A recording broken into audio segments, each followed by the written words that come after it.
that were all new, were all fresh. I wasn't relying on my resume from VH1 and none of that. Matter of fact, you don't even see none of that on the website. I don't push that narrative because I'm a hip hop fan.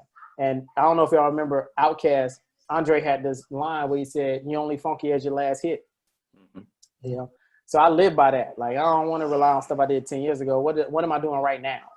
And Exactly. this is the work I'm doing right now. And this is why I'm doing it right now. This is why I'm doing it for. And Tiffany and Jessica, soaked that up. And so everything about OTR Media Group is very African-centered, African-American centered. The colors, the logo, the fonts, it's all centered around that theme of that it is working on the behalf of African Americans or people of African descent.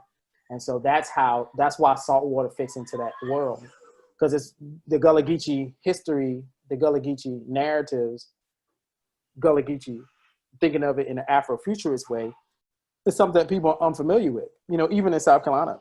And so I was introduced to that world heavily on another project that I was on as a producer. And then along the way, I had this idea for this type of project. Ended up talking to Ron Days, who many people know from Gullah Gullah Island.